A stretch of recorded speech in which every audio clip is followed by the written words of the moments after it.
Hey, what's going on? Keith here from Sports Vibes TV, and I'm joined as always by my co-host Stephen Fox. Foxy, how's everything with you?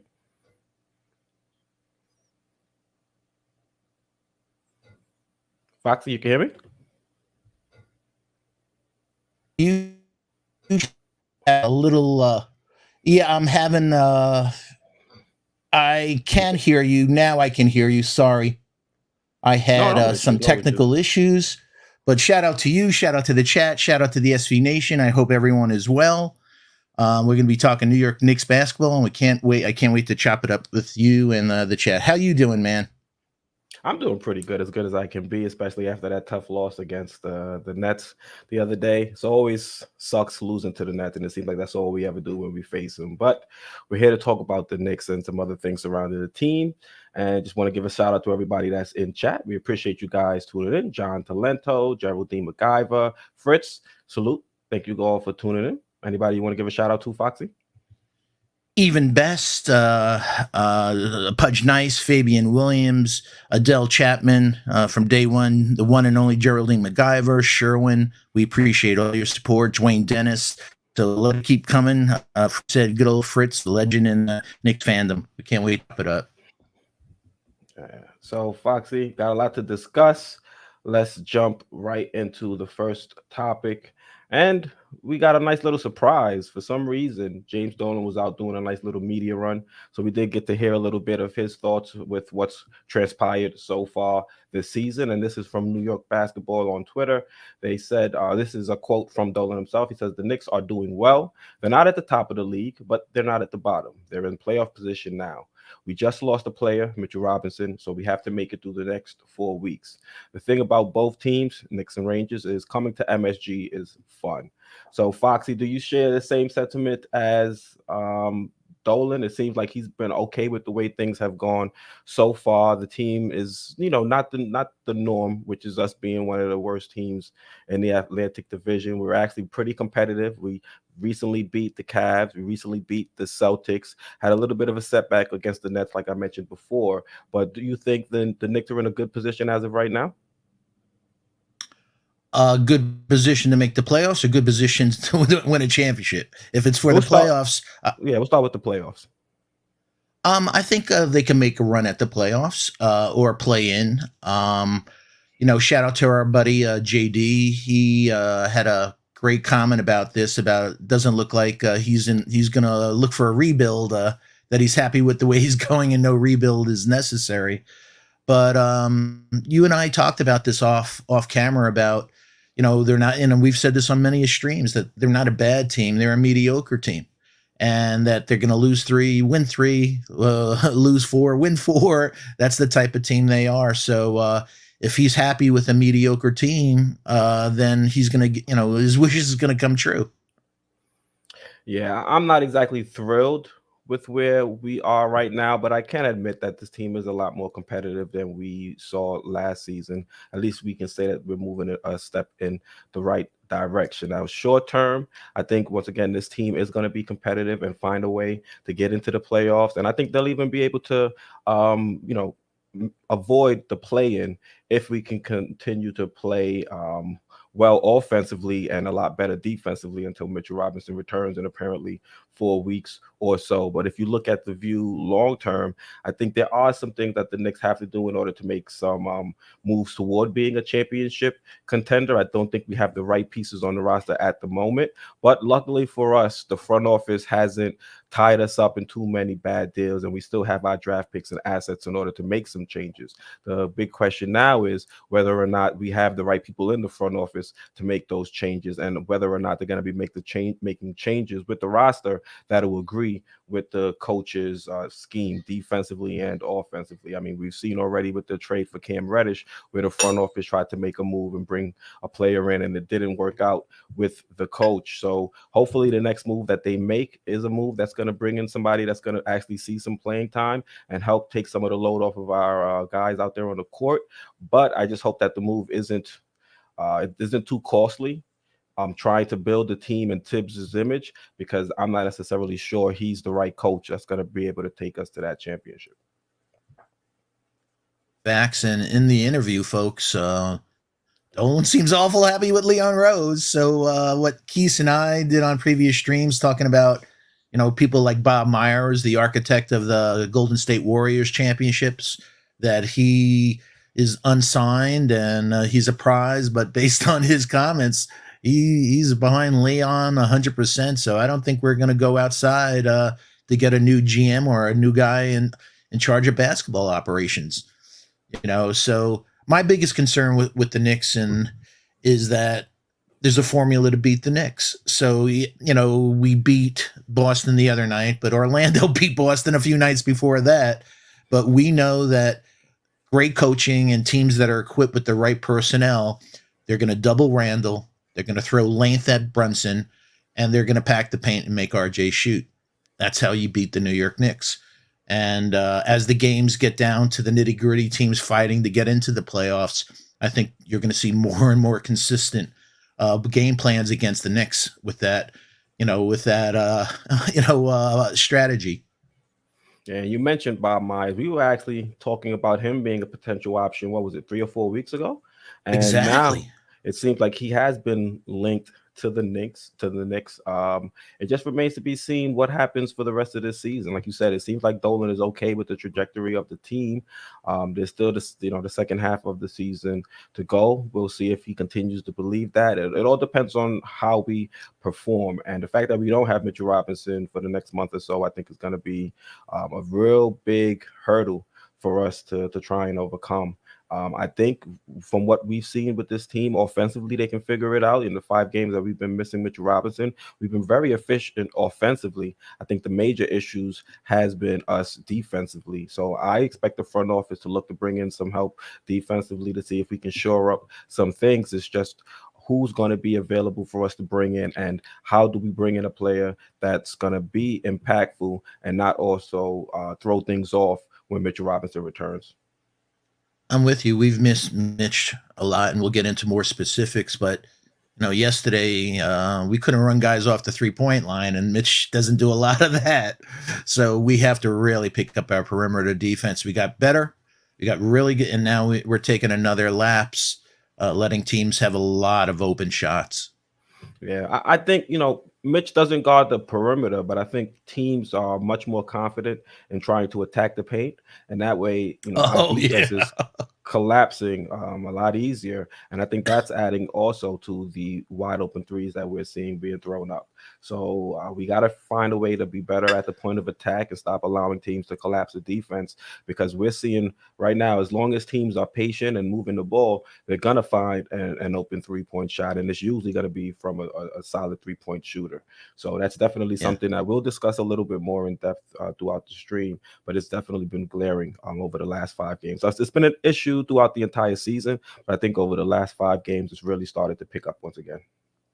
It is, but also the Knicks lucked out. I was stunned against Cleveland that Bickerstaff didn't keep running the roll, meaning Jared Allen was eaten in the first half, and Evan Mobley, and against Sims and Ihart, they could have done that the rest of the game, and they stopped to the Knicks' benefit, and because we won that game. But I was stunned that they kept going to the hole. I know it's not as sexy as a 3-point shot anymore, but a high 70% percentage of getting to the hole, I take it every time on a roll with Jared Allen versus Sims. Yeah, Donovan Mitchell also went pecan towards the end of that game too, so that's another reason why they kind of went away from it.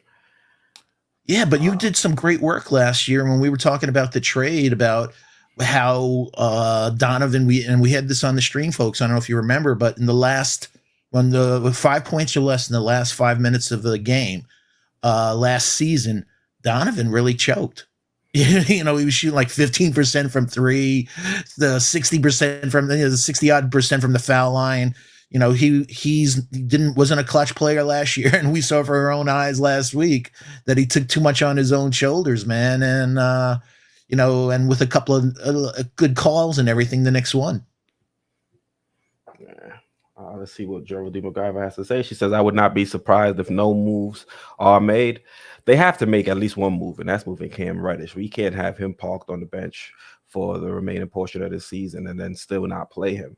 I think that would not be beneficial to the team, and that would be extremely detrimental to the player. I think we should give him a fair shot to at least go somewhere else and get something in return that can help us build a contender moving forward. It makes no sense for us to trade Kevin Knox and a first last year so that we didn't lose Knox for no reason, for nothing, and then turn around and do the same thing with Cam when we invested a first round pick in Kevin Knox in order to acquire him.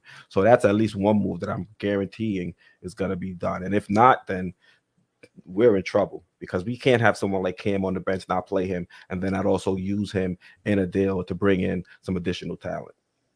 Yeah, I brought up to you a couple of weeks ago, like, Keith, do you think it's possible that they could go past the trade deadline and not trade Cam? I don't know. And now, because other trades happening, and whether it's for Cam and or Obi, and we'll get into that, but the value, that what's happening, what's going to happen, and just taking a step down memory lane, folks, that when we got Cam a couple of years ago, the only other offer for Cam was 2 second-round picks from the Lakers, and that was before he had what went down here with the Knicks. That was based on his Atlanta Hawks work. So he never really had first round picks that you're going to get from Cam. We gave up a first round and Knox, but nobody else wanted to. Yeah, it's crazy to see what that situation has turned into. Yeah. Hey, can I ask you something about Cam for a second? Yeah, sure. Go ahead. That I was thinking about, and I wrote down to talk to you and the SV Nation, that this is New York. It's capital of clickbait, and everyone's trying to have a story.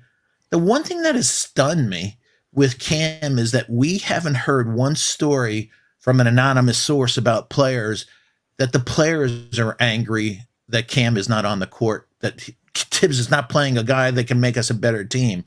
I haven't heard that once.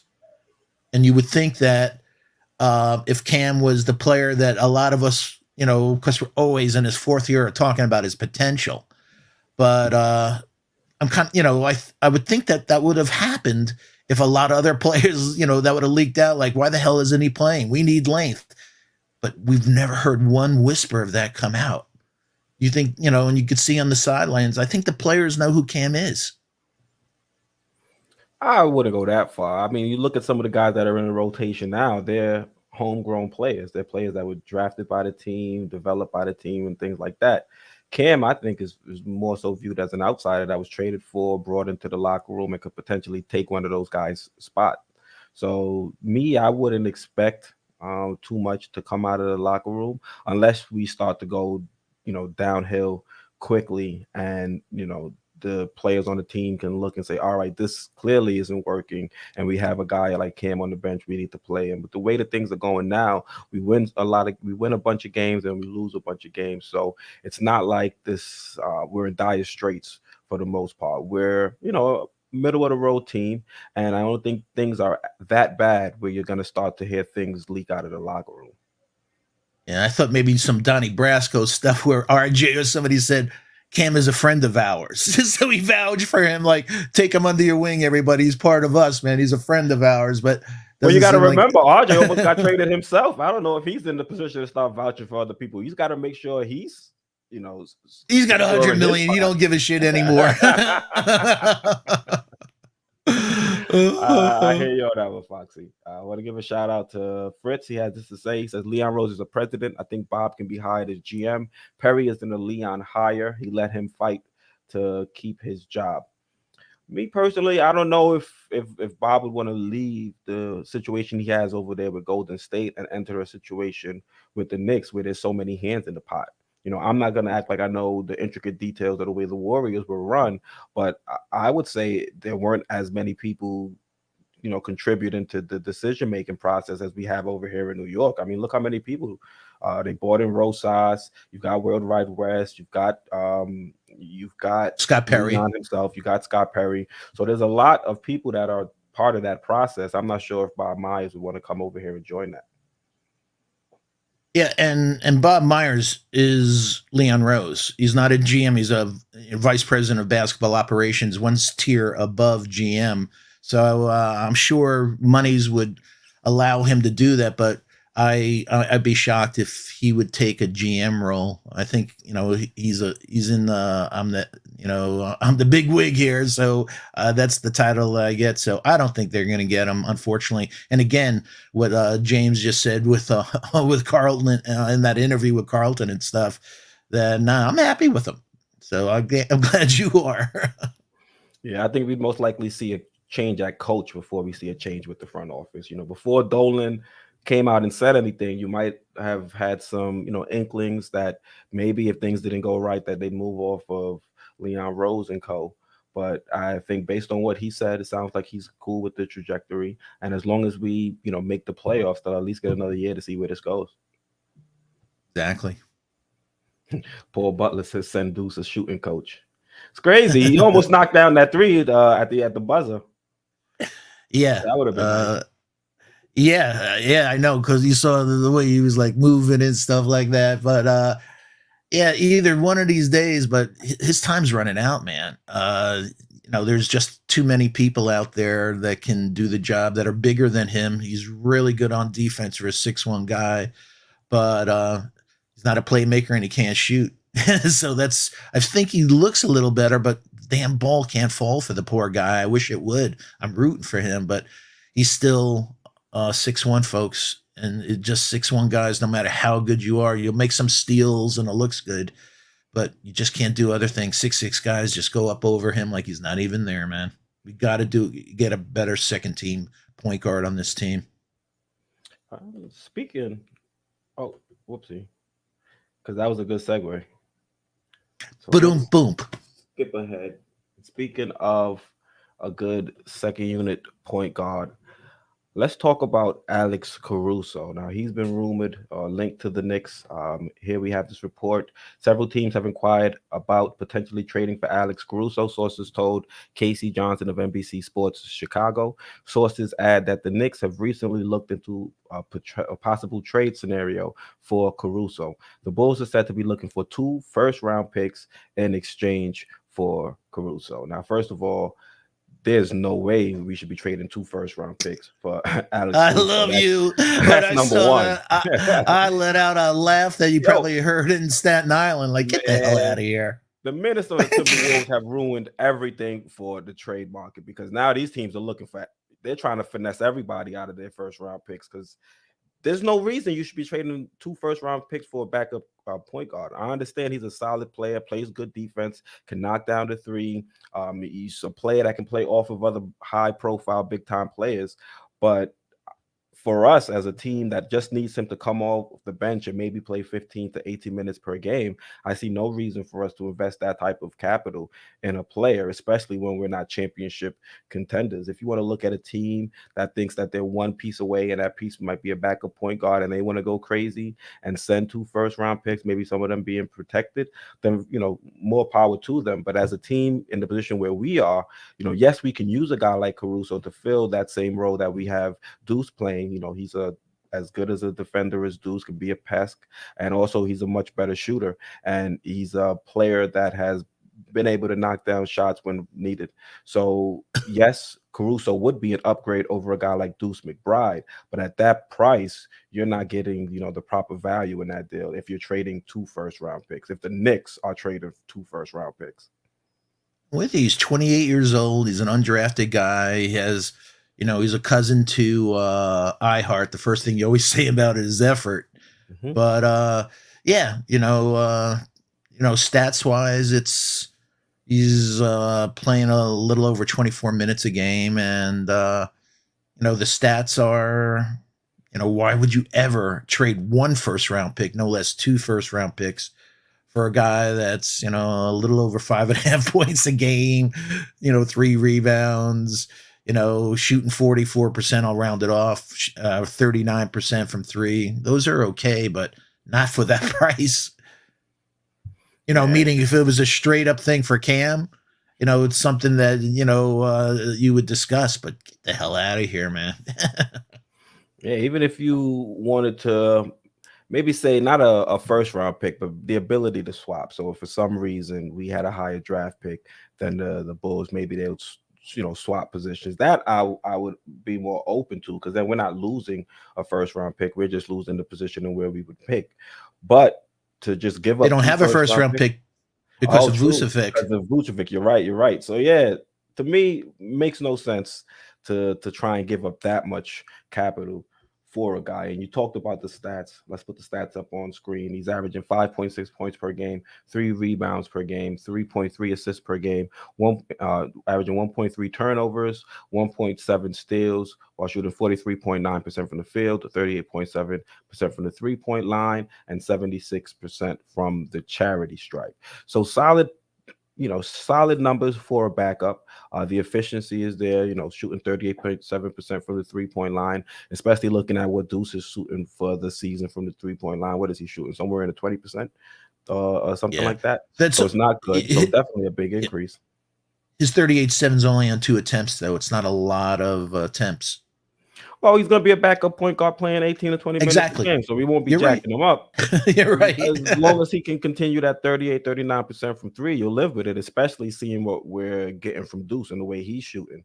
What I like is the fact that at least with Caruso, you can make this trade and you can be confident that he'll fit into Tom Thibodeau's defensive system. Because the last thing you want is the front office to decide to make a deal here at the deadline, and the guy that we do bring in is another guy that doesn't fit in Tom Thibodeau's scheme. Because right now we have three guys parked at the end of the bench that don't contribute in any way whatsoever. So if we can try and consolidate those three guys into a player that can actually produce and contribute, then I think we'd be in a much better position short term. And also we move off of some contracts like Evan Fournier. So if we get a reasonable player in return that might only be quote unquote a rental or has a reasonable contract for next season, then that'd be another bonus.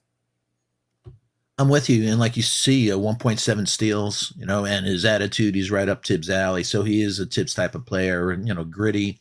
So, but the price is too high. And so I'd absolutely do a hard pass. Final answer. And you mentioned the price is too high, but the contract for the most part is fairly reasonable. Like if we can look and try and target a guy that's in a similar price range, but doesn't cost 2 first-round picks and fills a role for us that can come off the bench, be solid defensively, and knock down the three.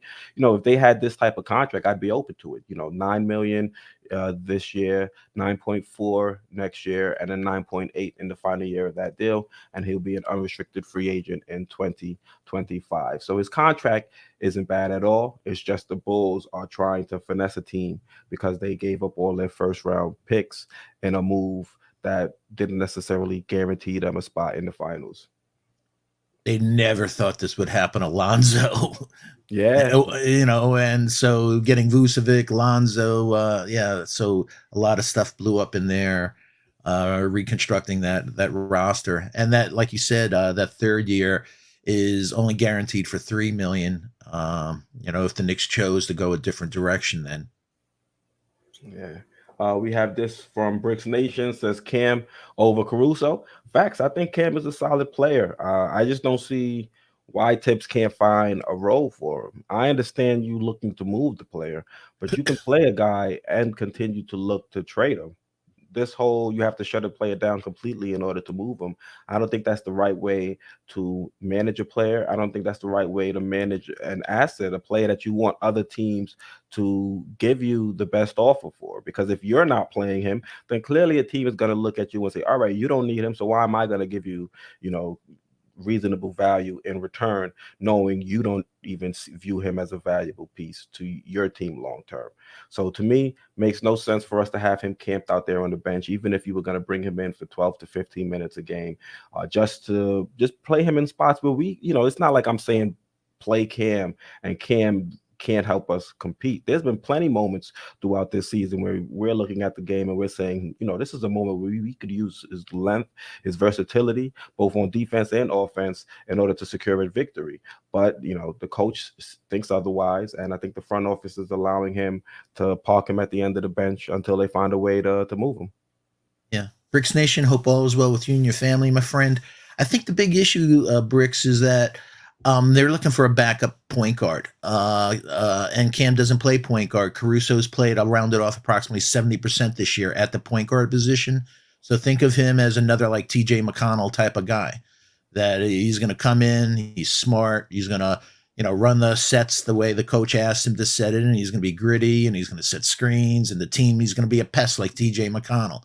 Hmm. So and I think them taking a step back, and we heard Dolan in the thing say, hey, I think we're going to make the playoffs. If there is any notion, there has to be a backup point guard, and I don't think they feel comfortable with Miles. Yeah, I mean, and we could also run out, IQ out there as the backup point guard, but then, which is pretty much what he is at the moment. But then the issue remains, we don't have a backup shooting guard that can shoot, and that'll be a major issue as well. So to bring Caruso in, whether he can play, the backup point guard, or he can play off ball and let IQ handle the rock, I think that's something that the Knicks front office is probably looking at and saying, okay, we see the fit, but the price tag I think is way too expensive. I'm with you. Geraldine MacGyver says Keith, but most people would say he's a Tibbs type of player. I'm assuming she's talking about Caruso. I agree with you. I definitely think he's a Tibbs type of player, and he can fit in this scheme. You see the way Deuce has been aggressive in being solid at the point of attack and also closing out and contesting 3-point shooters. I think Caruso can do the same. And play solid defenses, like you said, Foxy. Be gritty, sacrifice his body, and things like that. But the price tag to me is way too high, especially if it's true and they're looking for 2 first-round picks. A player and maybe a second-round pick, then you've got me interested. I can sit down and have a discussion. But 2 first, I think, is ridiculous. I'm with you all the way. Marvin Smith says Obi and Cam to the Pacers for Ben Mathurin and swap first-round picks. I'd be open to it. Yeah, Definitely. you I don't drinking think the my Pacers moonshine. would. Pacers probably hang up on us. or they'd laugh and then they'd hang up at us. Yeah. Salute to our guy Jesco. He says Lonzo's career is over, unfortunately. I wouldn't go that far, but it's definitely been sad to see him be unable to perform, because I wanted the Knicks to sign him. Luckily we did it. I didn't know he was going to have these type of health issues, but that's the Bulls' problem. More power to him. But hopefully Lonzo will be able to come back healthy, and he'll be on the floor when the Chicago Bulls take L's at the hand of the New York Knicks. Well, for him, he just has to look at Jonathan Isaac. He missed 2 years and he finally came back. So, and Lonzo looks like he's going to be missing 2 years of ball. So we'll see him coming back. Yeah. Paul Butler says Coach Como over has his guys and Cam isn't one of them, so he doesn't play. Yeah, Tibbs definitely does have his guys, but even them, they beef with him from time to time. Heard. Just look at Rose. Yeah. But then again, they've had a contentious relationship throughout the years, so who knows? That's my point. So yeah, so Rose is I'm cool, but when you're not cool, I'm gonna let you know. Facts. Also, ladies and gentlemen, we've hit 100 in chat, but we've only got 28 likes. Do us a solid. Smash that like button. Please. Helps the growth of the channel, helps other people helps other people notice that we're live and we're streaming, so that way we can have a more robust chat where other people are involved in the conversation. Like we always say, you guys are the third co-host of Sports Vibes TV. We appreciate your support. So once again, smash that like button. Also make sure you're subscribed and have notifications set to all, that way you're notified whenever we are live and streaming. Thank you so much for your support. We really appreciate it. Just like you said, and like you said, the replay gang, we love those comments. We love chopping it up. So drop those comments if you can't catch it live. Yeah, that's a Snapple fact. All right. So Dolan mentioned that he liked the place that the team was at, where we were in our trajectory, and so on and so forth. So let's see exactly. And he has no plans to go to Brooklyn. So let's see what the Knicks have been doing so far this season. So total points, or points per game, I apologize. We're averaging 114.3 points per game. That's 16th. That's good enough for 16th in the league. Rebounds, we're averaging 47.3 rebounds per game. That's good for 3rd in the league. Assists, once again, we're towards the bottom of the league, averaging 22.4 assists per game. We're 28th in the league at that.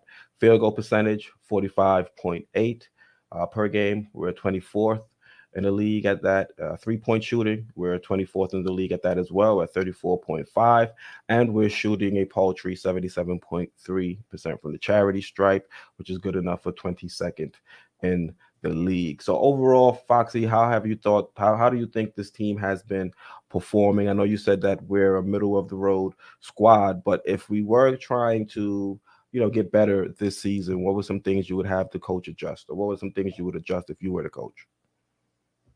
Obviously, minutes management. Not play guys the whole third quarter, so there's nothing left in the stretch. The last 5 minutes of a game. Stop that ISO fourth quarter ball. If you look at the stats, folks, of our core three, they didn't really shoot a lot in the fourth quarter the other night, against the Nets and stuff like that. So just much more. We can't do that. And by the way, a shout out if Shimmy MD, I saw your name. If you're still there, folks, we put in a trend analysis of the arrow going down. The one, for rebounds, it just means they're status quo and down. So we put trend analysis from the previous thing. Thanks to Shimmy MD. Just want to let you know. So we listened to your feedback, but so we've gotten better, and we're still 24th in field goal percentage and 3-point percentage. So that's nice that we've gotten better. But the thing on that last one, we were once, like a month ago, we were ninth in the league in foul totals, foul shooting, and now we're 22nd. And for a team of our, that we have to do everything right to beat much more skilled teams, we can't lose games on foul shooting. So that's one thing that we have to, whatever we need to do, we got to get that with an 80% and above.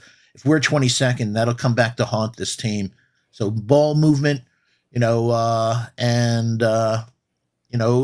we're killing in points in the paint. I just want us, the other day against Chicago, against the Nets, it was crazy that the Knicks were 45 for 88, 45 field goal. They made 45 field goals in 88 attempts, and the Nets made 46 field goals on 87 attempts. But the killer was the Knicks were 10 for 28, and Brooklyn from three, and Brooklyn was 22 for 40. So that's 12 times three is 36 point differential on 3-pointers. Bingo, catnip. That's a recipe to lose. So we got to change the mix. We can't lose, that by that much on 3 points, or at least make our 3-pointers. Yeah, definitely have to start knocking down our threes, but we've been pretty efficient, I think, for the most part.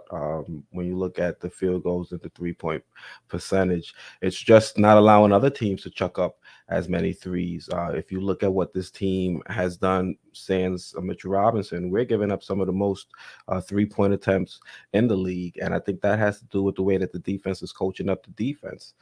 That's with the way the coach is coaching up the defense, because we're selling out to try and stop teams from getting easy points in the paint, but it's leaving teams wide open from three, and it's really killing us. So definitely something that has to be adjusted from Tibbs. We all know Tibbs is not quick to make the needed adjustments. And I think if we're going to survive this stretch of games without Mitchell Robinson, there are going to have to be some key changes made, because we're not going to be able to play the same type of defense without a guy like Mitch, who's in the paint, and trying to, stop teams from being comfortable attacking the basket. Agree with you. Also, here's some more stats. We got the offensive rating. We're 116.1, which is good for sixth in the league. Defensive rating, we're at 114.2, which is 16th in the league. Thank you again, Foxy, for the trend analysis. You can see that we've gone down since the last time we made this slide. Net rating, still in the same spot at ninth, plus 1.9. Of offensive effective field goal percentage, we're at 52.5, which is 25th in the league. A defensive effective field goal percentage, we're at 52.7, which is 5th in the league. And pace, we're down towards the bottom of the league with a pace of 97.1. So once again, Foxy, pace is slow. I think this team is much better when we're kind of upping the tempo and playing a little bit freer on offense, moving the rock, not it sticking. I see Jesco, he mentions that Brunson has games where he just refuses to pass. And that has been an issue with Brunson. I think he's at his best when he's able to create with the ball in his hands. But at moments, at times, he does have to, look to pass just a little bit more. I think that's definitely something that he has to adjust, and that's also something that has to come from the coach as well. Because one thing we're seeing is this team resort to going ISO heavy at times, and that was even before Jalen Brunson was here. So you have to think it stems from a guy like Tom Thibodeau, and maybe if we change up the offensive philosophy a little bit more and keep the ball moving, I think we'll see much better looks at the basket. I think I forgot what play it was when the Nets, they made about 6 or 7 passes, and I thought Kyrie was going to shoot it, but he was open, but he ended up attacking the closing defender, getting into right around the 3 point area, not around the 3 point, right around the free throw area, made one pass out to the wing, and then there was another pass to the corner, and they were able to knock down an uncontested three. And it took about 6 or 7 passes, and if we have to have that type of patience on offense, and I think we have the players that have the ability to move the ball and pass and also to knock down shots. So as long as we change up the offense a little bit and try to make it a little bit more free flowing, I think we should be able to withstand the loss of Mitchell Robinson for the next month or so. And one of the strategies, and I don't know if you noticed this in SV Nation, if you noticed it, the last few games, I think one of the strategies that Tibbs is trying to augment that with a Brunson is have him playing with IQ. So now you have another playmaking. We've seen nice passes from Grimes, but he's still not at the level. IQ's still a better playmaker at this stage, at least. So that's a night. So when you have Brunson, IQ, in that backcourt with RJ Randall and whether Sims and or Ihart at the moment until Mitch gets back, he's playing IQ there, and rightly so. IQ's playing really well, and I think it makes. We've said time and time again that we think IQ, and we said this in his rookie season, that he's best as a secondary playmaker, but he's also best at catch and shoot. So with a Brunson kicking it out to him so he could square up from three or wherever. Also, did you see, folks, this year versus last year with IQ? And I love development where he has a little, it's not as much as a floater anymore as little jumpers, where he has real form, a real jump shot form in the midi, in the paint and everything. That ball's going in a lot better than those floaters. So I love the development we've seen with IQ, and like Keith has brought up, 4.2 million next year.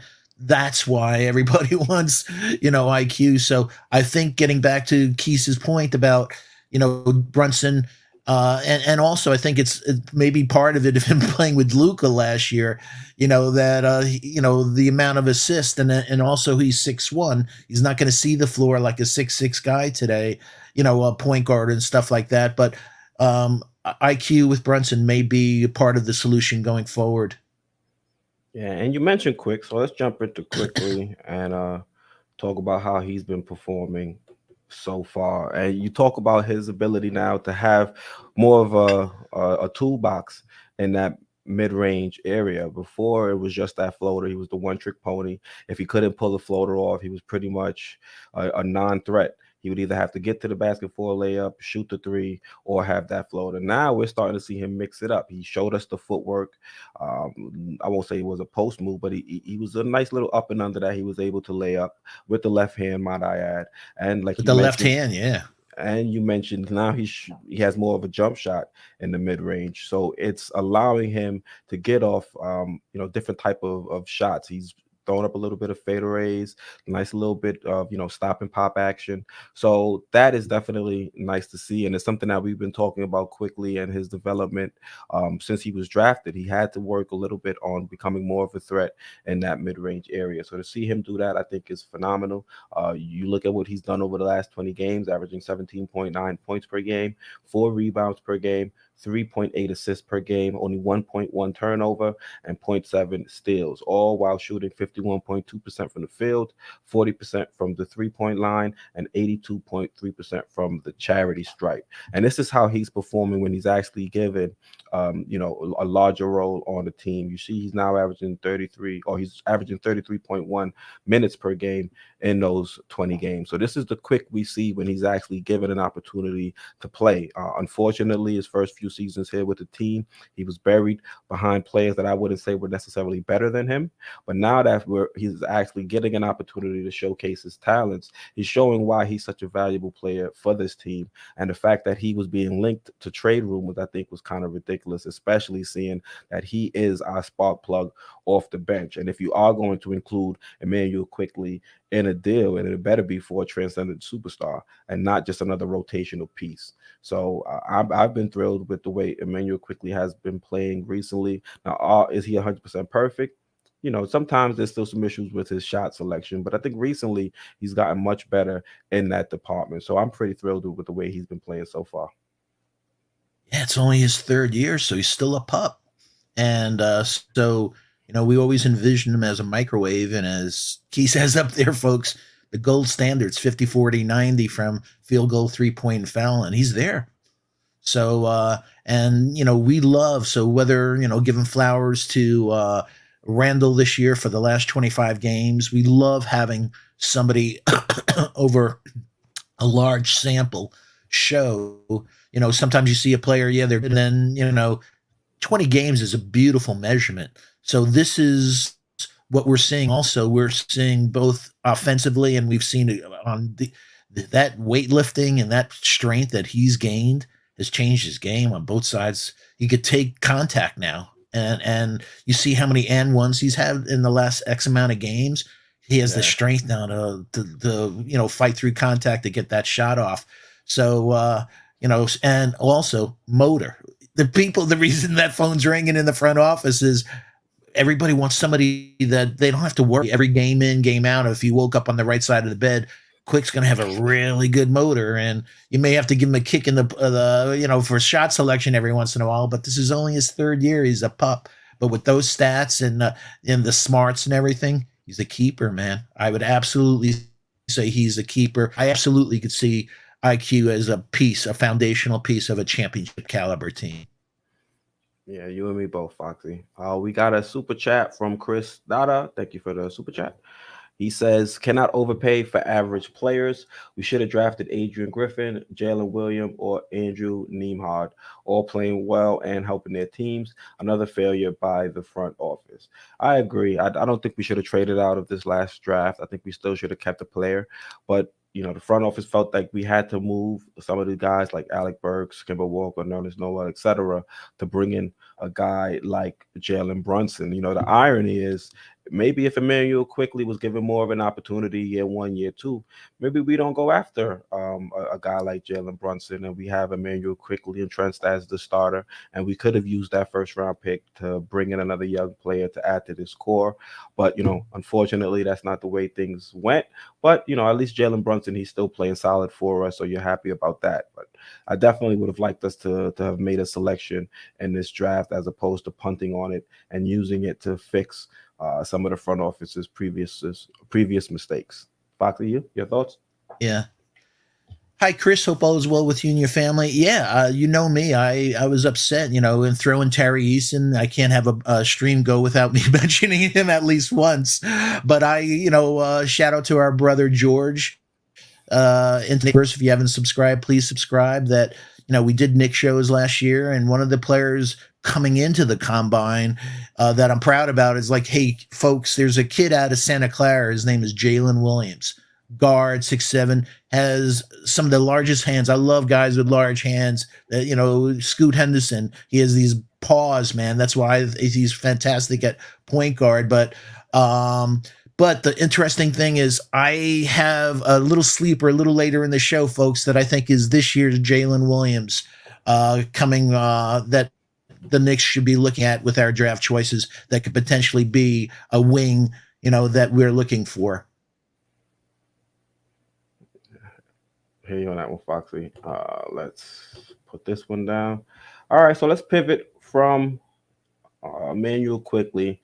Let's talk about a little bit about Mitchell Robinson. Now, I mentioned on previous streams that the Knicks were definitely going to, miss his defense and his ability to be a detriment to guys trying to attack the basket and get into the paint. So I just wanted to see how the defense has held up over the last 5 games in his absence.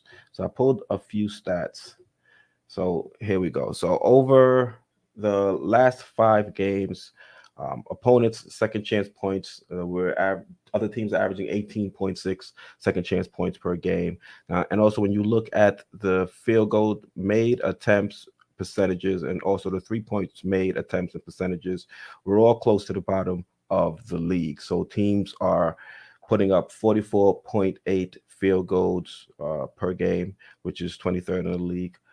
They're they're making, I'm sorry, 44.8 field goals per game, which is 23rd in the league. They're putting up 92.8 field goals per game, which is 26th in the league. And their field goal percentages on those attempts is 48.3, which is 13th in the league. Now, when you look at the 3 points, when it comes to 3 points made, we're last in the league with opponents scoring 15.6 3 pointers a game. Uh, Also towards the bottom of the league, sitting at 28th, with opposing teams putting up 37.4 3 point attempts per game. And then we're once again towards the bottom of the league when it comes to opponents and their 3 point percentage. They're shooting 41.7% from the 3 point line against us, which is 27th in the league. So the teams have been putting up shots in bunches, putting up threes in bunches, and they've been hitting them in bunches. And also, you look at Mitchell Robinson, he's the big man getting all the rebounds and, being a force in the paint. And you can see opposing teams, those second chance points are up because that 18.6, once again, is towards the bottom third of the league. So, Foxy, what have you seen from this team's defensively and on the glass with Mitchell Robinson out the last 5 games? I brought up earlier about just the Cleveland game was, this, just a perfect example of how we missed. He could have done Jared Allen or Mobley could have did a pick and roll to the basket. Those guys, meaning they tried all their hardest. Sims and Ihart, they're nowhere near the defensive talent that Mitch is. So you saw them picking on that, and obviously he's a premier offensive rebounder for us. So, and just whether it's shot blocks or just altering shots, there's certain things that Mitch does that doesn't show up in box scores. So yeah, we miss Mitch. We miss Mitch. Yeah, it's been crazy the way teams have been able to score against us the last few games. I mean, defense is supposed to be our bread and butter, especially with a guy like Tibbs. But defensively, we've been shaky, especially since Mitch has hit the bench due to injury. So hopefully he'll be able to come back quickly. Dolan says another 4 weeks remains to be seen. They said he'd be reevaluated in 3 weeks, and they said that a week ago. So I guess we should get some more news in about 2 weeks or so.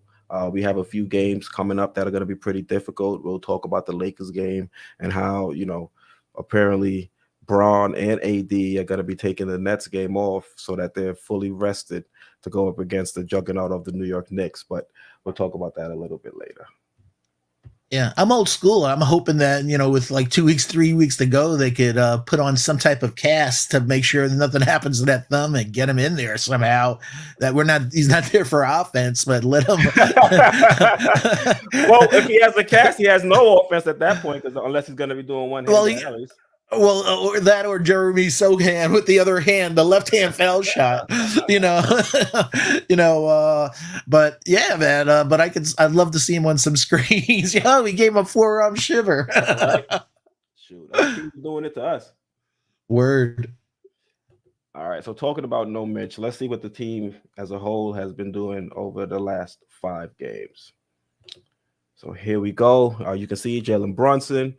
Over the last 5 games, he's been averaging 21.8 points per game, 5.8 assists per game, 2 rebounds per game, while shooting 46.5% from the field and 40% from the 3 point line. His minutes have still been pretty high, averaging 37.5 minutes per game. But if you look at some of the other guys, their minutes per game has come down since Obi was introduced, reintroduced to the rotation. Some of the things that really stick out to me is Quentin Grimes. Over the last 5 games, he's supposed to be our shooter, but he has not been shooting the ball well recently. Definitely going to have to get better at that. because I think Julius Randle definitely relies on Grimes to be that knockdown shooter. So if his shot starts to fall, I think that in itself might be a little bit of a kryptonite to Julius Randle. You look at Julius Randle; he's been shooting pretty well, 51% from the field, 40.4% from the 3 point line. R.J. Barrett, he's been shooting phenomenal from three, 53.6 from the 3 point line, and from the field, 48.8 percent from the field. So Foxy, any number, any stat out here really sticks out to you or is glaring? No, like you said, I really love whether Brunson, RJ, Randall, that their 3 point shooting is, you can't ask anymore, man. But Grimes, like you said, he's missed a lot of critical shots for us and important parts of the game where we're showing Yep. trust in him, and he's not hitting it. And we're also seeing, and again, he's only a pup, a second year in the league, but we're seeing on closeouts that from a trend analysis that the guy closes out, he makes a great first step, gets past him, but he doesn't ever pull up for a midi. He drives to the basket and never really tries to finish. He always like tries to dish off or jumps midair and then he passes. So he has to start, adding development. You hate to do it during the season, obviously, but he needs to go up strong with a midi. So we were just talking about IQ, how he brought that into his repertoire. We need the same thing with Grimes to get a little midi where he pulls up from three, but he really needs to start draining it, folks. I don't mean anything. The one thing that we've learned from Grimes is that he is an absolute elite defender on guys 6'5" and below. But once you start going 6'7" above, you're asking too much of Quentin. So, and that's why, Keith and I have been desperately asking for a real 6'8" wing on this team. You're asking too much from some of these guys.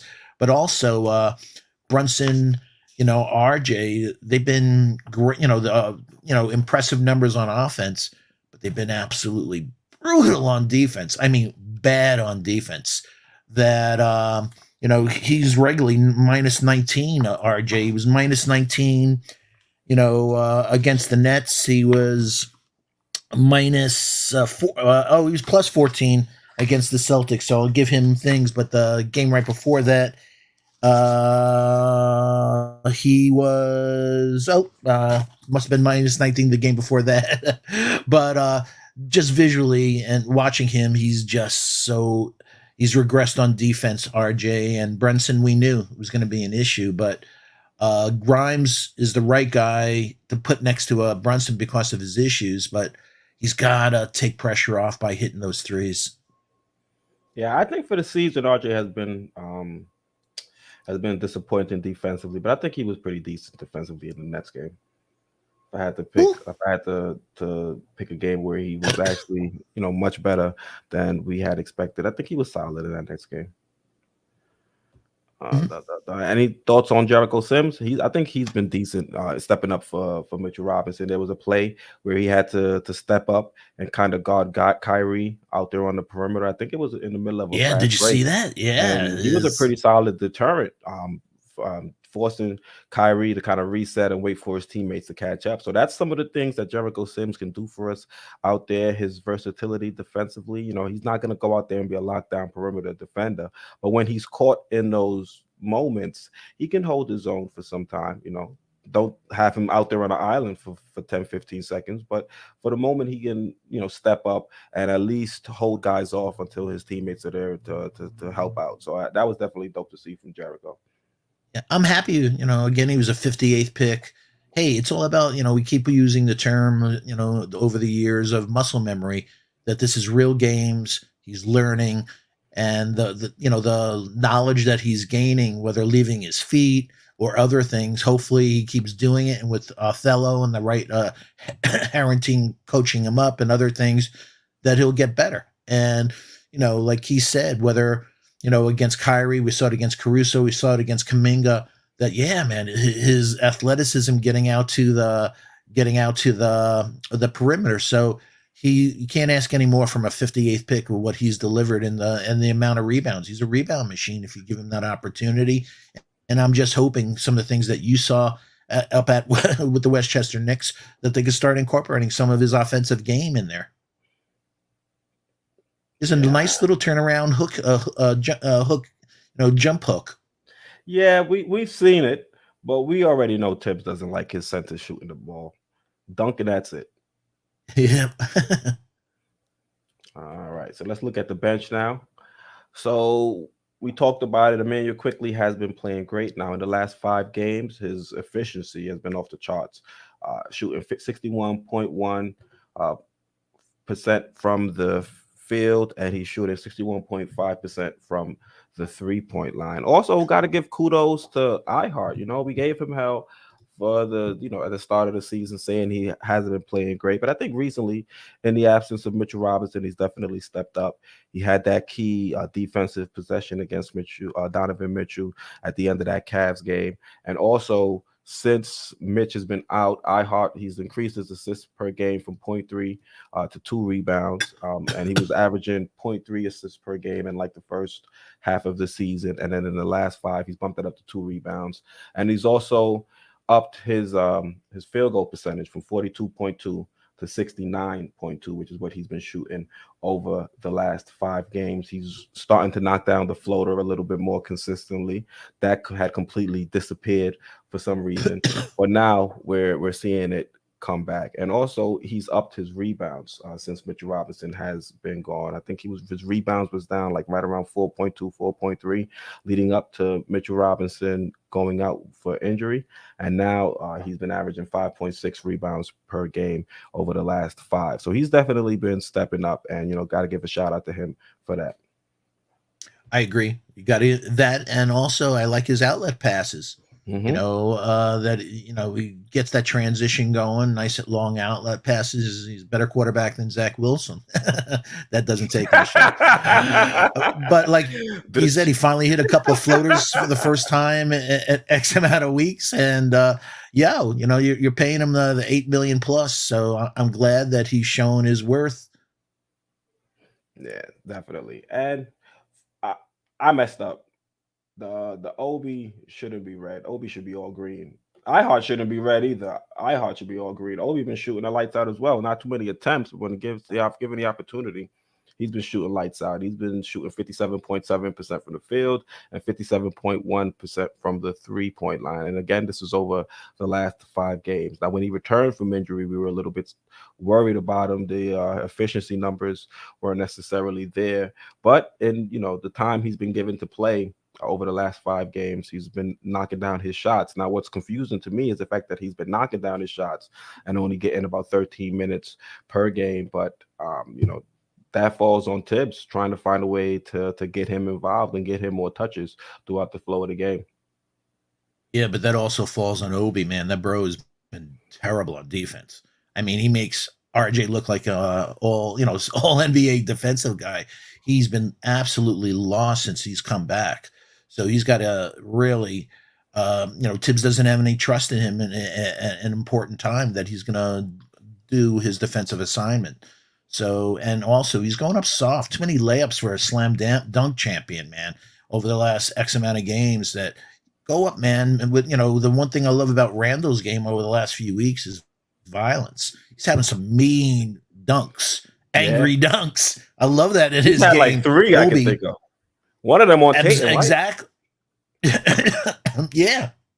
Pardon me, folks, but yeah. So I love those angry dunks where he's looking mean. Obi, I don't know if Obi has in his thing to be mean. He's always smiling. So it's like he needs to get some meanness in him, some nasty, and start dunking and stop these soft Mr. Softy layups, man. So if he's going to get any time, he better start. I don't know if he'll be here, but it's a very similar thing with IQ. I don't want to give away Obi for You had to nothing. throw that in, right? I don't know if he'll be here, but Seriously, the way that Julius is playing and stuff like that I don't think, and the way the front office adores Julius, and I don't think they're going to sell high with him at, or maybe I'll be shocked, but I don't think he's going anywhere. But Obi, I think there's better backup. The poor guy, he needs the minutes, and he's not going to get the minutes behind Julius. And we should make a trade to get him happy and bring in somebody that minutes won't be an issue, but is much more defensively sound than Obi. oh, man, I think I want a little bit more than that for the former eighth overall pick. I know the Wizards did us dirty with that Rui trade. Completely tanked To- any value that Obi had. total, I saw that total. deal. I'm Because thinking why we didn't trade for Rui at that price. they basically have the same stats if you look historically, and he's just in the league 1 year longer, Rue, but pardon me, but they're the same age. So they absolutely set the price. And so it's like, nah, man, I'd rather keep him a year. You never know, kudos to Randall. He's the only guy that I think has played every game this year for the Knicks, that durability. But sometimes that scares you. That means statistically, is he due to get hurt? I don't want that, obviously, but if that does, then that's Obi's opportunity to show that he can, step in and play be a starting level player in this league. So you wouldn't have gone off the Rui for the price that he went to LA for? I would if I had the need for him. If we went for him, where would we put him? Have him Unless come we off got the rid bench? of Obi. Ding Pardon? ding ding. We have a winner. I think Obi. I'm I sorry. think I said yeah. We'd probably move him for Obi. I would include Oh, Obi in the deal and bring Rui over. yeah. I'm I with think you. he's more They got versatile offensively. He can play better defense. I think you can use him in small ball lineups more of efficiently with Randall and things like that. I think he's a more versatile piece and similarly priced. I'd have made a deal swap Obi for Rui. I am with you. I'm with you. You The could even only thing find a with way him, to and get I Rui into the starting lineup too by moving RJ over back to the two and have Rui at the three.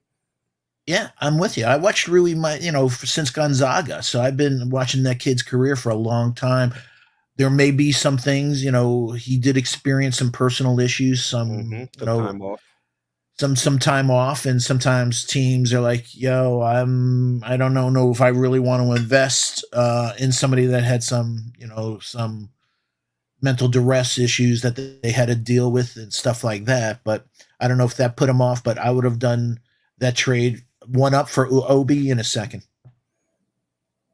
So we have But Kareem Davis. but Oh, go ahead. the only thing though is the Lakers are going to sign Rui to an extension with the monies and everything. I don't know whether or not uh, the the Knicks would look at him, want to pay the money for that. That's a reasonable reason to kind of avoid a deal for Rui because you would have to You got pay him. IQ coming up in the future. Yeah, Hmm you have IQ coming up in the future, and stuff like that. So So we have this question from Kareem Davis: are we making out the first round with Julius Randle? I don't think so. I hope so. It would be nice to get into the second round. That'd be nice to get excited for. But Foxy, I think you had mentioned some of the deficiencies of this team, and how it could be a lot easier for teams to game plan against us, especially in the playoffs. especially in the playoffs and especially in meaningful games. I love Brunson. He's my favorite player on the team. But you can impact Brunson greatly with length, man. And so if you have that, and again, doubling Randall, like we said, and even though we saw RJ, lighting it up from three recently, you can impact, taking away him going to his left, and you can impact RJ. They're not guys that have multiple ways of, killing Being you, you. yeah. So I could see us just, he has a 25-36 career record in the playoffs, Tibbs. So I could see teams just game planning and killing Tibbs because of his lack of mid game adjustments in the playoffs. Yep. All right. So Dwayne Dennis says, "Hey, hopefully the front office learned something about the Donovan Mitchell fiasco. All of our young pieces should be on the table for a big fish, including RJ Grimes, Top, and Quickly, Reddish. It will depend on who that player is. If it's like a top 5 player, top 20 player in the league, then yeah, definitely. But if it's someone that's a little bit under that tier, then I don't know if I would include RJ because I think RJ can still be a solid player in this league and could be the third best player on a championship contender. So I don't know if I would include him in the deal if it's going to be somebody that's not going to be our 1A. Yeah. Hey, RJ, you see from a development standpoint, he has this little floater now coming in that he's hitting a lot more often in the paint. He's getting a shot block once or twice a game where I want him to take more of a pull up instead of taking that extra dribble and getting it to the land of the Giants where his shots either block or altered and missing, bunnies. But RJ is, RJ's smart. He's more see when he doesn't care if it's Kyrie. He's not intimidated. Somebody small, he's going to take him. So I like that about him. And if he's hitting his three, my only issue with him is, like I said, is his assist to turnover ratio. He doesn't have enough assists for me. He needs to really jack that up twice, 2x, 3x what he's doing. So if that three is not falling, show more value. By being that, with his game for a guy that breaks, gets to the rim, if they converge, like we're saying, don't get your shot block, kick it out. So I'd love to see that from him. And obviously on defense, I just want to see more effort. Yeah, definitely want to see an increase in what he's able to do defensively. Like I said, I thought he was solid defensively in that Nets game. So if we're able to see some more of that, that'd be nice. How'd you like him on that possession against Jaylen Brown, though? Didn't take he had the baseline there as his friend, and he let him just go baseline. So they only took 2 seconds off the clock on that inbound where Jaylen just took him to the hole, man. I said my disclaimer was the Nets game. I can't vouch for any other game. You are the coolest. You're the coolest. All right, so we talked about Obi and potentially trading him, and we talked about the Rui deal and how that might have depressed his trade value. So I wanted to get some information from both you, Foxy, and also the chat. What is Obi's current trade value? Like, if we were going to include him in a deal, what would we expect to get in return? So the 3 options I have listed: player plus a protected first-round pick. And when I say player, I think more of a throw-in, like, Kendrick Nunn, somebody that's not going to really be a big piece for the Wizards moving forward, but just included to make the money match. Would it be a prospect, a young player like Obi Toppin, or even, Cam Reddish, who we traded for last year, who still has not reached their full potential, but just might not be in the right spot. So that's who we have considered as a prospect and a second-round pick, or is his value for a throw-in player and multiple second-round picks. So I'm going to put a poll in the chat. Want to get your thoughts on it, SB Nation. And then, Foxy, I also want to hear from you. Yeah. The only other option I'd throw in there is keep him another year, because okay, we can do that as a number, that, because the amount, I think he's 8 million, something like, that threes come around this year. We were waiting forever for that three to start dropping, and now it's dropping. We saw a couple of things, like little midi shots or creating his own shot, which he's never really done. So one of the biggest things with Obi is that he's always been dependent on another player for him to be the best he can be, because he can't make his shot. So if he can start making a shot, and if he, for a guy that has hops like him, he's not a shot blocker. He's not a rim protector, and he's just an average rebounder. So, but you hate to have a player go to another team and kill you. So unless you get, I don't want just a player. I want a player that you're, I don't want to, we're all full up on role players on this team. So I don't want to trade a number 8 pick and get a role player that's just going to be a role player. Either we get a kid that a team is just stacked and you're like, yo, that guy could be something in a couple of years. Or a couple of, a second round pick or a protected first round pick is almost a second round pick to me. It's going to be in the 20s. What are you going to get? So unless you get to lucky. me, unless you get lucky, but we went through the math this year. And how many protected first round picks do we have, Foxy, that everybody's clamoring about, as if we have these, this plethora of first round picks? Yeah, now we got a lot of junky protected picks, like we said, that from 17, 18, 19, 20 in that range, and you're just not going to get anyone near Obi. So maybe they'll be good defensively, but they're going to be terrible offensively. So you know what? Sometimes being patient Let's, if an offer comes in and we can get an SGA and Obi's part of the guys that you want to ship out, I'm down for it. But don't, for the sake of just getting him the hell out of here and then taking a penny on the dollar. I don't think that's a prudent move either.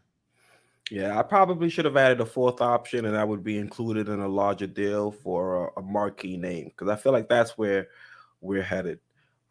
You look at what's out there in terms of backup fours. I don't think there's anyone that can really replace Obi in a one-for-one trade, and I don't see us doing any big moves this trade deadline. I think it's just moving Cam for another body. I think is what we'll end up doing, and I think in the off season we might start to explore moving Obi Toppin a little bit further, and that would probably be in a larger deal to bring in somebody that can be, the 1A on this squad. Because Brunson, I think, has performed admirably when in that position, and I think Julius Randle at times has performed great, especially seeing what he did in that tier when he was dropping 30 and 10 regularly.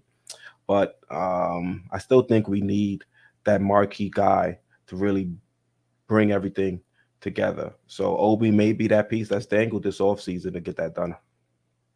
Yeah, that, and we just talk about the virtues of IQ, but if somebody said, whether SGA or a Booker, to bring that type of player on our team, where we're getting rid of an OB, getting rid of an IQ plus draft picks, it's worth, you got to pay that tax to get a top tier player. And this team desperate. We just saw it yesterday. It was a perfect thing. A top tier player, Kyrie took over the game in crunch time. And that's the difference of having that level player. Yeah, Kyrie really cooked us in that fourth.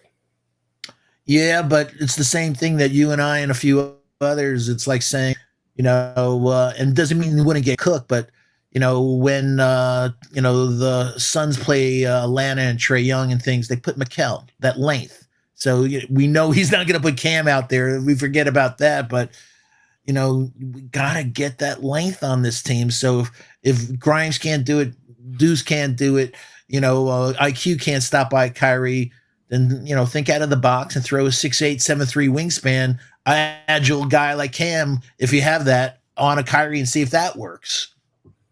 I'm telling you, we have moments in games where you're like, Cam could have been a nice option or a nice choice here. Absolutely. Tibbs got him buried at the end of the bench for no reason, none that we can see or none that we've been, debriefed on. Of course, we're fans and it's not supposed to tell us everything, but come on, we need an explanation. Cam can help us win some basketball games, and if we're putting all the chips in and trying to be as competitive as we can be and try to get as far into the playoffs as we can, then we should be exploring what Cam could do for this team long term, especially if we're looking to build a legitimate championship contender. Cam is one of the few pieces you can look at and say, all right, that build, that archetype could fit somewhere on a championship contending team. So let's see what he can do if he can actually play and if he's the goods. And if he's not, then we can move on from him. But it's going to be hard for us as a fan base to come to the decision that he's not a piece that can help us long term if you barely ever give him any opportunity. And the one time he's given an opportunity and he starts to play well and gets injured, you never give him an opportunity to come back and redeem himself. To me, I think it's ridiculous, and I think we definitely gave him, the bad end of the stick. I'm with you, but also as a basketball analyst, if people are not pounding down the door saying, "Yo, man, this guy has unbelievable, unrealized potential. Let's go in there. He's not playing. Let's go in there with an offer for to get." Nobody's knocking down the door. Then I think everybody in the league feels the same way about Cam. I've brought this up before. Before we traded the first and Knox, the only other offer was from the Lakers was 2 second-round picks for Cam when he was with Atlanta. So I think the league is showing by us not already having a trade that went down. I love the gossip, so I can't wait till one day he is traded to find out what the hell, what went down for this to happen, because he had to call his mother something. I am telling, it's something. I mean, something major had to happen because we didn't see something on the court visually that we're like warranted this, exile to Siberia, and so it had to be something in practice where he gave him, told him that he was number one, and he never forgot it. I hear you on that one, but I mean, yeah, I understand teams. It doesn't seem like teams are running to try and bring Cam in, but you hear talks of the Bucks potentially being interested, and they're willing to give up a guy in Grayson Allen who's averaging over 25 minutes per game. So I think if they were going to trade for a guy like Cam Reddish, they would give him some similar minutes if they're really using Allen as the trade bait. So you see a team like the Bucks, they were able to hit on a guy like Chris Middleton, able to hit on a guy like Giannis. So if they see talent in a guy like Cam Reddish, I would have to side with them because they've shown the ability to find hidden gems, whether it be in the draft or elsewhere. So, remains to be seen. I just want this whole ordeal to be over with so we can get some compensation for him, so we can get a player that can actually help us win some basketball games. Because to me, it's extremely frustrating to see Fournier, Evan, and Cam at the end of the bench when we're losing these winnable games. They seem to be having a good time at the end of the bench, though. Listen, they Cam is getting paid to smile. watch basketball. Why they should be having a ball? Sign I don't me know. up. I do that. I'd I do that for be, 15,000, let alone millions of millions of dollars. I do it for free. yeah. Get me right there courtside. I'm with you. All I want is a couple I'm with beers. you, man. Yeah, I love partying with you. See what we got going on in chat. Hector Gatson says my wish list is to make the playoff, draft Taylor Hendricks, Bryce Sensaborg, and Jet Howard. Yo, I just watched Bryce yesterday. Watched Taylor the day before. I like your taste in players, man. Absolutely. Jet Howard. Jet Howard. I've been watching him nonstop. There's a lot of rumors about him being a problem child, even with his dad. He got some of his dad's traits that he's a little prima donna. He's a little diva. Doesn't play defense. Seriously, he goes, play 30 minutes with 1 rebound, no assist. You can't make his own shot if you watched him. He can shoot. He's 6'8" and he can shoot, but he's not overly athletic. So he has a great last name, but when you're building a culture, I would not go with Jet Howard, man. And there's somebody that I mentioned as a sleeper that I'd go with before I'd go with Jet Howard. Yeah, we'll start getting into the draft talk. You do have a player to watch for us to get into. But before we do dive into that, just want to let you guys know we got 158 in chat, but we only got 70 likes. We like to try to get as close to 100 likes, even over 100 likes every stream. So do us a solid, smash that like button, and let's see if we can't get to 100 before we wrap up. Yeah, please, folks. It makes such a difference with the YouTube algorithm. We appreciate all your support. Yep. I see my guy JJ Sensabaugh is legit. Yo, JJ, if he loses 10 pounds, he'll be, I look at him at the Sensabaugh, Bryce Sensabaugh from Ohio State is this year's Desmond Bain. All right, so Foxy, you wanted to bring a guy to my attention and also to SB Nation's attention, and you want to dive into him? Pause. Yeah, folks, we did Taylor Hendricks a couple of weeks ago. What Keith and I talked about that we want to just drop on, every week, somebody potentially. So this week we'd like to talk about Maxwell Lewis, a 6'7" small forward, highly athletic. I think around, we'll find out at the combine, but I think around 6'10", in the 6'10" range, wingspan. Out of Pepperdine in the same division. I brought up Jalen Williams, who was in Santa Clara. That's the same division that Gonzaga plays in. He's a sophomore, 28 years old.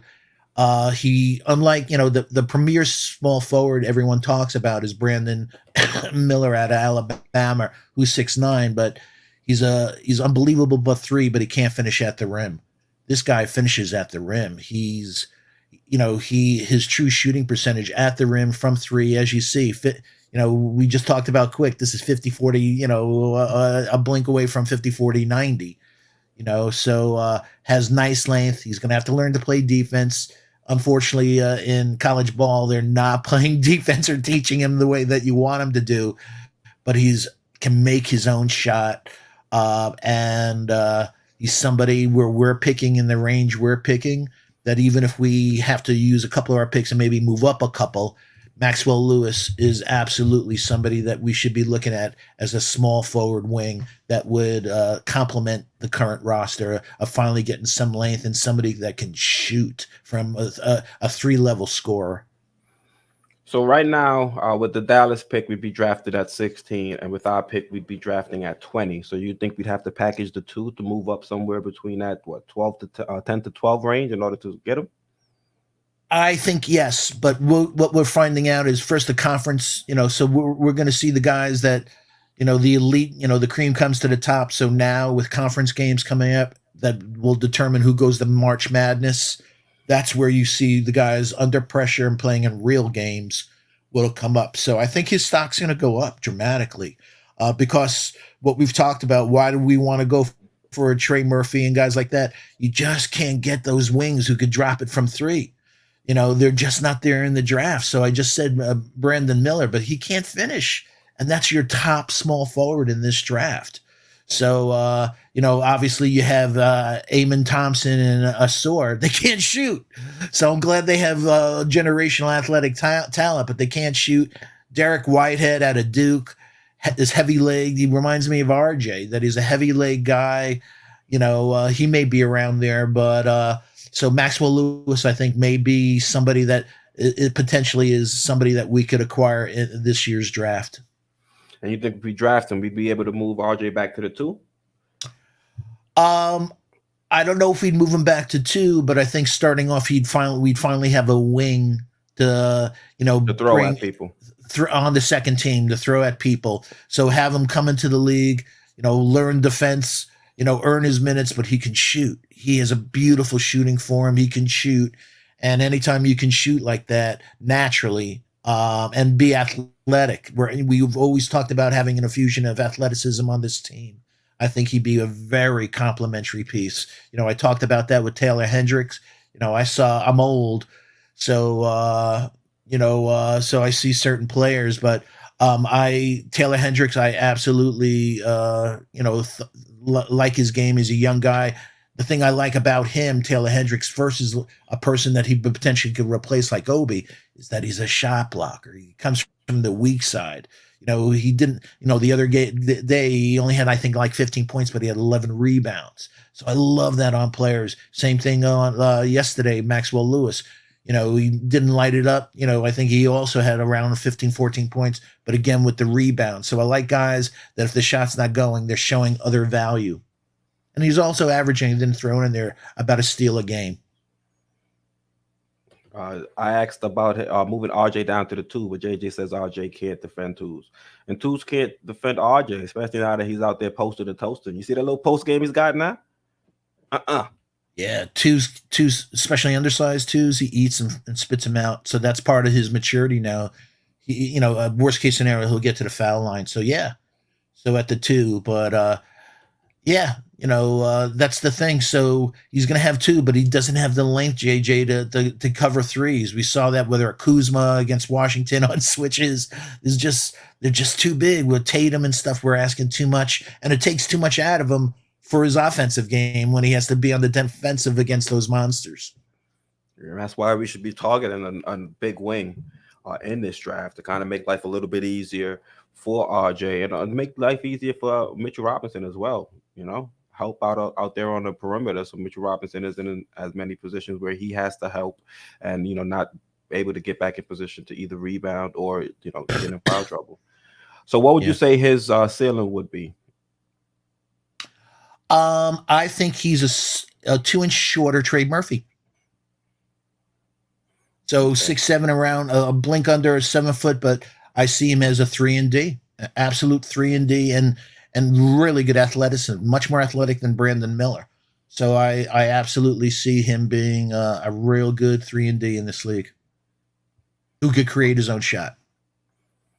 And that'll be key too, because we're talking about guys like Quentin Grimes who's being able to defend, but it's when he's asked to put the ball on the floor where we've seen some different results. At times, Grimes looks great when he puts the ball on the floor and he's been able to create for himself, whether that be attacking or finding others, or there's times like Doris Burke said on the broadcast where he's kind of moving a little bit too quick and not analyzing things, and the speed of the game seems like it might be a little bit too quick for him.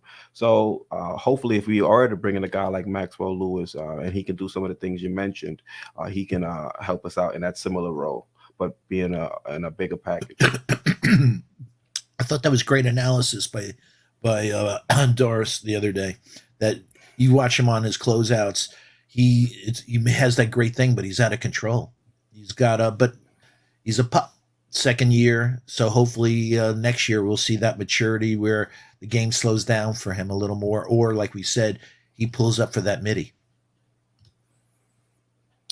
Yeah. So Foxy, thank you for the player profile when it comes to draft targets to look out for. We'll make sure we'll store this in the vault and we'll get back to it once we start to get a little bit deeper into the draft coverage. So that's two players we've covered so far, and I'm sure you'll have another one for us next weekend. Absolutely, every week we'll have one. I see a couple of people. Moni Bates is a star, Foxy. Yo, he's a star from three, but he has no strength. He can't finish. He's unathletic. So I don't know about that, Paul. I don't know about that. And that's Foxy being nice. That's the Yeah, me being nice, get out of here. That's and also I see best to worst. I think Cam Whitmore is the pick for us. Yo, we have enough shooting woes. We don't want another guy. He's a tweener. He's 6'6".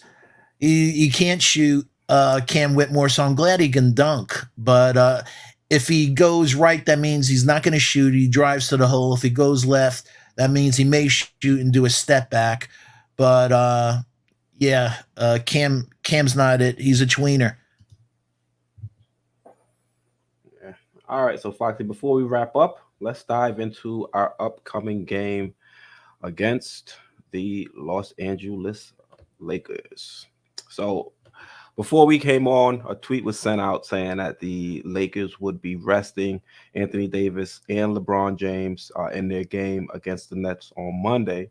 And I think the speculation is so that they'll be fully rested to go up against the juggernaut New York Knicks. Now, as you can see over the last 5 games, these are how both teams stack up. You can see the Knicks averaging 116 points per game, 23.6 assists per game, 43.6 rebounds per game, while shooting 50% from the field and 41.8% from the three-point line.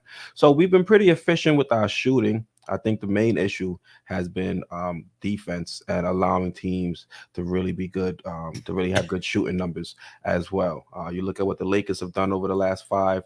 They've been averaging 118.4 points per game, 24.6 assists per game, 46.6 rebounds per game, while shooting 45.2% from the field and 37.2% from the three-point line. And the Lakers have had a pretty up and down season so far, but you expect LeBron and Anthony Davis to be on the court.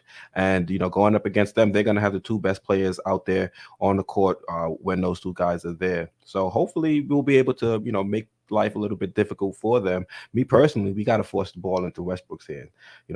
Let Brook do what he does and throw bricks and make poor decisions. I've seen a few times where he's, kind of taken control of that game and kind of played the Lakers out of a lead.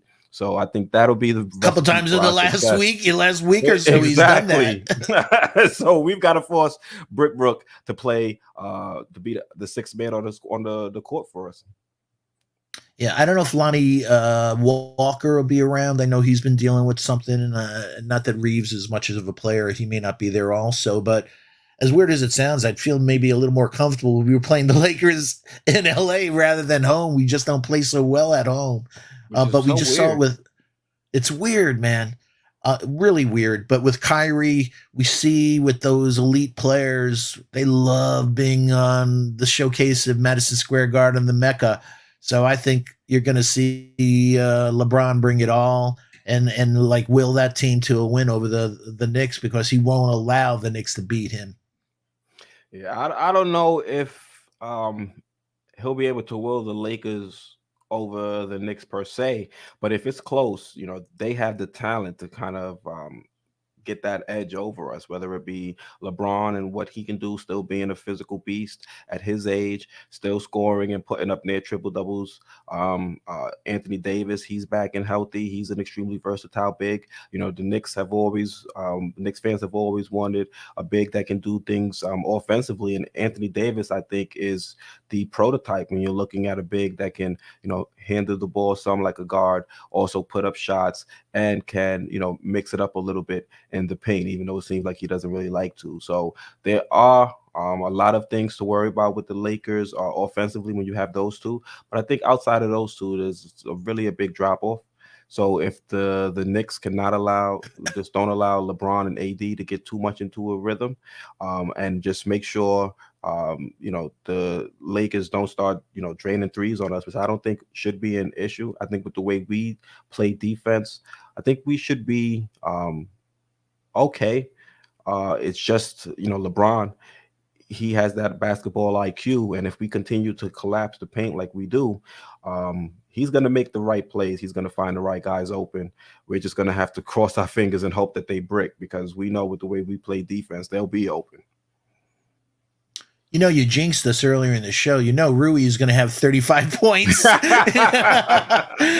can just see it like, damn it, I knew we should have got him. And Foxy told you we should have got him. Rui's my guy. I've always been a fan. Anytime I have a fantasy league, I always draft him, and it leads me to an L, because he's always either out or something. But still my guy, man. I like his game. I like his talent. Yeah, we'll watch him finally do it, because it's against the Knicks. Everybody has their career games and stuff like that. But I expect, and also, like you said, he's the prototype, Anthony. So if both him and LeBron got it going, it's going to be a tough game for the Knicks, especially without Mitch. Especially without Mitch. We're going to need Randall to step up and be a little bit closer to that All-NBA Randall that we've seen throughout this season. I think over the last couple of games, he's kind of tapered off. But we're definitely going to need him to step it back up if we're going to win this one. And same thing with Brunson. He's had some games that have kind of been, hit or miss. But we need him. We need his A game in this one. And if we're going to win, all hands on deck, this is one of those. Hey, folks, I can see now. Key's calling me. Hey, Foxy, Sims and Ihart fouled out with 10 minutes to go in the third quarter. Oh, my God. What do we do? Hey, Obi's going to get some time at least. If he doesn't foul out. Yo. Yeah, so, hey. Got to calm down on the text, too. Guy's a little too hot-headed. We're getting technical fouls when the foul is being called in our favor. I'm like, what are we doing? You complaining about a play after we just got a foul, and RJ's at the free throw line, and the both of you guys are gonna get text. What the hell? Yeah, that's crazy. So got my fingers crossed the Knicks win, and I want us to win on home. Protect our turf. Come on, man. Yeah, definitely.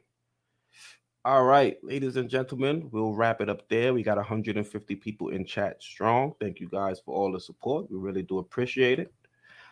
Foxy, anything you want to say before we wrap up?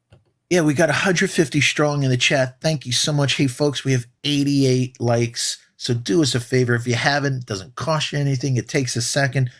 Do us a favor. Please do that. If you subscribe, thank you so much. If you haven't subscribed, please subscribe. As we always say, it's the one-stop shop for Knicks news, rumors, and analysis. So please, if you can't catch it live, like we said, if you're part of the replay gang, we love chopping it up in the comments with you. Please turn on that all reminder bell so you don't miss out on any of the wonderful content.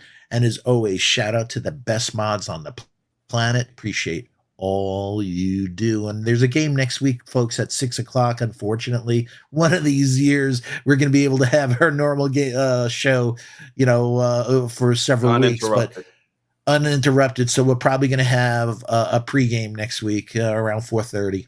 Yeah, it'll probably be a pregame, which is, it is what it is. As long as we're able to log on and chop it up and talk next with you guys, we'll take it. Yeah, we love you guys. Yeah, it doesn't look like we'll get to 100, but we got to 95. Thank you for all of those that did smash that like button. We appreciate the effort in getting us as close to 100 as we could get. Once again, like Foxy said, we'll be back on again next week at 4:30. Thank you guys for tuning in. Once again, I'm Keith, host of Sports Vibes TV. I'm joined, as always, by my co-host Stephen Fox, and also as we're about to sign off, you guys did us a solid, and you got us over that 100 like threshold. So thank you once again. We really do appreciate it. So once again, Keith, Sports Vibes TV. That's my guy Stephen Fox, and till next time.